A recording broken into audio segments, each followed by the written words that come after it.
नमस्कार, आप देख रहे हैं सी न्यूज भारत। मैं हूं आपके साथ स्नेहा सिंह। वक्त हो चुका है न्यूज आवर का। उत्तर प्रदेश में विधानसभा 2022 के चुनाव को लेकर समाजवादी पार्टी के नेता, जो 2 बार चिलखार ब्लॉक अध्यक्ष और 3 बार जिला पंचायत रह चुके हैं, संजय यादव से चुनावी बातचीत में बताया गया कि समाजवादी पार्टी जमीनी स्तर पर काम कर रही है। उन्होंने बताया कि समाजवादी पार्टी के द्वारा लॉकडाउन से लेकर बहुत से सामाजिक कार्य हुए हैं और आने वाले चुनाव में पार्टी मजबूती से लड़कर 350 से ऊपर सीट लाएगी। इस बार जनता बेरोजगारी, भ्रष्टाचार और महंगाई से त्रस्त हो चुकी है, जिसका असर चुनाव पर पड़ेगा। उन्होंने कहा कि समाजवादी पार्टी को जनता बहुमत में लाएगी। नमस्कार, आप देख रहे हैं सी न्यूज भारत। यूपी विधानसभा 2022 के चुनाव नज़दीक आने के साथ ही सभी राजनीतिक दलों ने अपनी पूरी ताकत झोंक दी है। आज हम मौजूद हैं रसड़ा विधानसभा के अंतर्गत छिबी सोनपुरा ग्राम सभा पड़ता है और हमारे बीच समाजवादी पार्टी के नेता हैं संजय यादव जी, जो 3 बार जो है जिला पंचायत भी रह चुके हैं अपने क्षेत्र से जी, और प्रमुख भी रह चुके हैं।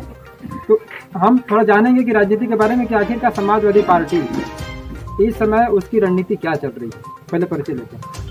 जरा परिचय लेते हैं। संजय यादव, पूर्व जिला पंचायत बलिया। जरा ये बताइए कि विधानसभा चुनाव जो नज़दीक आ रहा है, मतलब आ चुका है, और जिसे लेकर हर पार्टी अपने अपने वोटरों को लुभाने के लिए तमाम प्रकार की जो है जनसभाएं करा रही है। जैसे प्रबुद्ध सम्मेलन हो गया, हर बूथ पर यूथ मजबूत, इस समाजवादी पार्टी की जो है चल रही है तो क्या इसका चुनाव पर किस प्रकार का असर पड़ेगा? ये आपने कहा कि हर पार्टियां लुभाने के लिए काम कर रही है।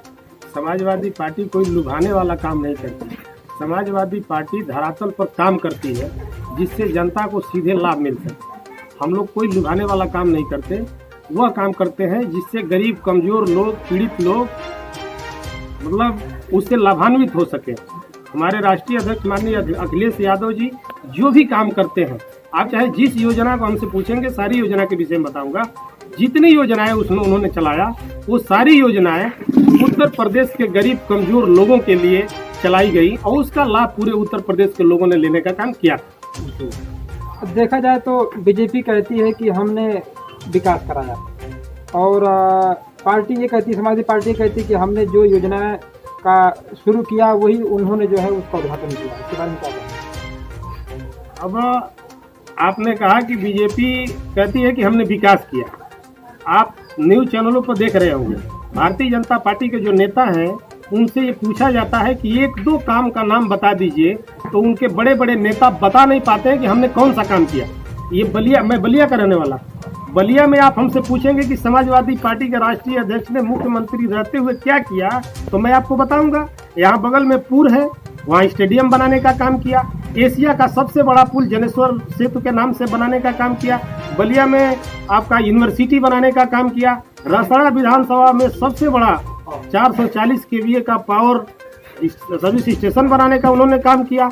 और बलिया जनपद में आप घूम कर देखेंगे, कभी आप गाजीपुर का रहने वाले हैं, शायद आप बलिया में देखेंगे जितना समाजवादी पार्टी की सरकार में रोडों का काम हुआ, उतना काम आज तक किसी सरकार ने नहीं किया। और मेरी उम्र 45 वर्ष की हुई है, हमने जो अनुभव किया है, जो हमने देखा है कि आज़ादी के बाद आज तक जो काम समाजवादी पार्टी ने किया है, वह काम किसी सरकार ने नहीं किया। बीजेपी ये कहती है कि हमने रोड दिया, बिजली दी, राशन फ्री दे रहे हैं, और तमाम प्रकार की योजनाएं जो हैं, पेंशनें लोगों को दे रहे हैं, सिलेंडर फ्री में दिए हुए हैं। लेकिन एक तरफ से महंगाई बढ़ चुकी है, इसके बारे में क्या कहना चाहिए? देखिए, आपने सिलेंडर का नाम लिया, आपने अन्य योजनाओं का नाम लिया। मैं आपसे कहना चाहता हूँ, आपके माध्यम से कहना चाहता हूँ, एक तरफ जब लैपटॉप बट रहा था तो भारतीय जनता पार्टी के लोग ये कह रहे थे कि ये अखिलेश यादव झुंझुना बांट रहे हैं। आज आप देखिए, कोरोना कहर जब चल रहा था और कोरोना के काल में जब सारे विद्यालय बंद हो गए थे, तो वही अखिलेश यादव का लैपटॉप आज गांव में लड़के बैठ करके और ऑनलाइन पढ़ रहे हैं। आज वो काम किया कि नहीं किया? अखिलेश यादव ने समाजवादी पेंशन चलाने का काम किया था, उसको इस सरकार ने बंद कर दिया। और एक सबसे बड़ी बात आप देखिए कि मोदी जी ने लोगों को एक गैस सिलेंडर दे दिया।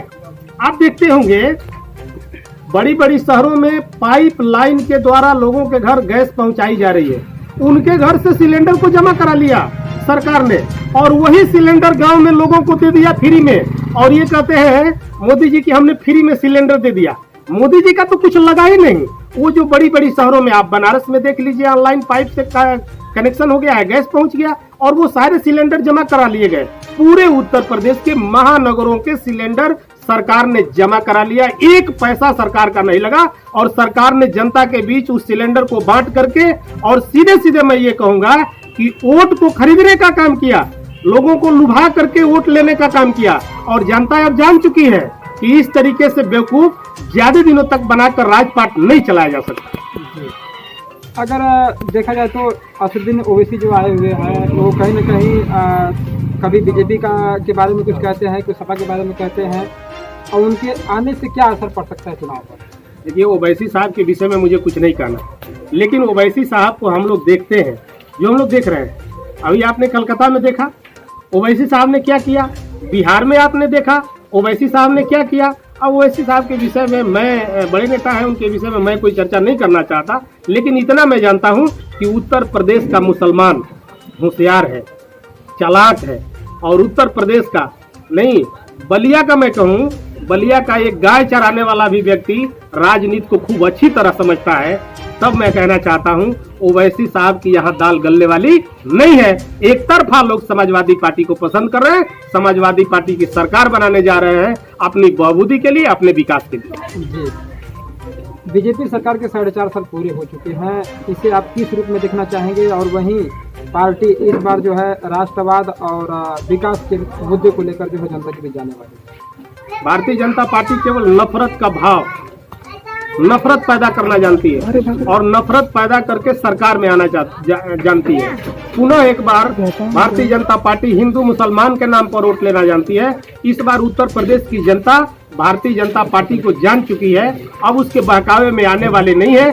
चाहे जितना ही हिंदू मुसलमान करना हो कर ले, भारतीय जनता पार्टी सिर्फ और सिर्फ विकास चाहती है, और विकास के मुद्दे पर समाजवादी पार्टी को उत्तर प्रदेश की जनता वोट देकर के इस बार अखिलेश यादव को, माननीय अखिलेश यादव को उत्तर प्रदेश का मुख्यमंत्री बनाने जा रही है। बीजेपी कहती है कि 350 प्लस हम आएंगे, और वहीं समाजवादी पार्टी के अध्यक्ष कहते हैं कि हम 350 प्लस आएंगे। इसके बारे में क्या कहना चाहिए? समाजवादी पार्टी के राष्ट्रीय अध्यक्ष ने कहा है कि मैं 300 प्लस, 350 प्लस, और माननीय राष्ट्रीय अध्यक्ष ने कहा है कि मैं 400 जाऊंगा। आप देखिएगा उत्तर प्रदेश में इस बार चमत्कार होने जा रहा है, भारतीय जनता पार्टी का सुपड़ा साफ होने जा रहा है, और भारतीय जनता पार्टी की जमानत जब्त होने जा रही है। बलिया में एक भी ऐसी सीट नहीं है जहां भारतीय जनता पार्टी आज के डेट में चुनाव जीत रही है, कोई ऐसी सीट नहीं है। बलिया 7 की 7 विधानसभा समाजवादी पार्टी के खाते में जा रही है। और ये बता दीजिए कि जैसे इस बलिया विधानसभा को हम देखा जाए तो ये काफ़ी चर्चित रहा हुआ है, और ये सपा समाज के काफ़ी यहाँ मजबूत गढ़ है। क्या कहना चाहेंगे इसके बारे में? और बाकी जगह जो है थोड़ी सी कमी नजर आती है। देखिए, ऐसा नहीं है, बलिया, गाजीपुर, मऊ, आजमगढ़, बनारस, इधर पूर्वांचल जितना आप देख रहे हैं, पूरे पूर्वांचल में समाजवादी पार्टी की लहर चल रही है। और पश्चिमांचल में भी आप देख रहे हैं कि एक तरफ हम लोगों का गठबंधन है अजीत जी से, स्वर्गीय अजीत जी की पार्टी से, लोकदल से हमारा गठबंधन है, और उधर किसान आप देखिए किस तरीके से आंदोलन कर रहे हैं। किसानों ने अपने इलाके में भारतीय जनता पार्टी के विधायकों को, जितने माननीय विधायक हैं, अपने गांव में घुसने नहीं दे रहे हैं। आप इससे अंदाजा लगा लीजिए कि भारतीय जनता पार्टी के साथ क्या होने वाला है। अभी उत्तर प्रदेश के पूर्वांचल में विधायक लोग नहीं जा रहे हैं, यहाँ उत्तर प्रदेश में पूर्वांचल साइड में भी, हम पूर्वांचल के रहने वाले हैं, इधर से भी माननीय भारतीय जनता पार्टी के जितने विधायक गांव में जाएंगे, आशीर्वाद यात्रा लेकर के। गांव की जनता आशीर्वाद देने के लिए खड़ी है, इंतजार कर रही है, आप आवे और हम आपको आशीर्वाद दें। जी, एक और बात बता दीजिए कि जैसे अभी हर बूथ पर यूथ, और वहीं बीजेपी जो है नारा ये दी है कि हमारा बूथ सबसे मजबूत, इसके बारे में क्या कहना चाहेंगे? समाजवादी पार्टी का एक एक कार्यकर्ता बूथ पर काम कर रहा है, और इसको हम लोग बहुत गंभीरता से अपने राष्ट्रीय अध्यक्ष के निर्देश पर काम कर रहे हैं। एक एक बूथ पर हमारा कार्यकर्ता वोट बढ़ा रहा है, और हम जानते हैं भारतीय जनता पार्टी कोई कोर कसर नहीं छोड़ेगी दगाबाजी करने में। आपने देखा बलिया जनपद में जिला पंचायत अध्यक्ष का जब चुनाव हो रहा था, तो 7 फर्जी जिला पंचायत के सदस्यों को ले जाकर के डीएम कार्यालय में बैठा दिया गया था। हम लोग इस सारी चीजों से सतर्क हैं, और हम जानते हैं कि भारतीय जनता पार्टी कौन कौन सा कलाम कर सकती है। उसके हर जितने वो हथगंडा अपनाना चाहती है उस सबका जवाब देने के लिए समाजवादी पार्टी का एक एक कार्यकर्ता पहले ही से मुस्तैद है और तैयार भी है। वहीं बीजेपी ये आरोप लगाती है कि जब समाजवादी पार्टी रहती है तो वहाँ पर क्राइम की घटना ज़्यादा होती है, और जब से वो आए हैं तो भ्रष्टाचार जो है, भ्रष्टाचार और क्राइम वो काफ़ी कम हो चुका है। तो क्या इसके बारे में क्या कहना चाहेंगे? भ्रष्टाचार चरम सीमा पर है। आप चले जाइए किसी थाने में, एक सिपाही एक दरोगा बगैर पैसा लिए किसी व्यक्ति का कोई काम करने वाला नहीं है। आप विकास खंड में चले जाइए, किसी विकास खंड पर कोई अधिकारी कर्मचारी बगैर पैसे का एक कलम चलाने वाला नहीं है। और जहां तक भारतीय जनता पार्टी ये कह रही है कि समाजवादी पार्टी में इस तरीके का कहीं दूर दूर भ्रष्टाचार नहीं था, और इसका कई कारण है। मैं वो सारी बातें इस आपके माइक के सामने नहीं कह सकता, लेकिन भ्रष्टाचार चरम सीमा पर है। किसी भी थाने में चले जाइए 3000 4000। मैं इस गांव से प्रतिनिधित्व है, इस इलाके से। इस गांव का एक लड़का है नरेंद्र चौहान, उसने आज मुझसे कहा कि मैं गया था रसड़ा थाने पर और इस इलाके के सिपाही ने कहा मेरा वेरिफिकेशन कराना है, मुझे रोजी के लिए दूसरे देशों में जाने के लिए वो अपना बनवाना चाहता है कि मैं दूसरे देश में चला जाऊं, दूसरे देश में जा करके अपना पासपोर्ट बनवाना चाहता है।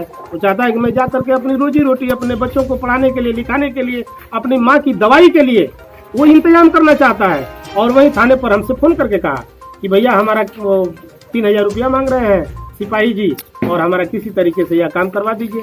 हमने थाने पर फोन किया माननीय कोतवाल साहब को, और कोतवाल साहब ने कहा भेज दीजिए, मैं कर दूंगा। अब हम लोग सिफारिश करें तो काम हो, आम जनता जाएगी तो शायद काम होने वाला नहीं है। आप समझिए कि आम जनता किस किस नेता के पास जाएगी।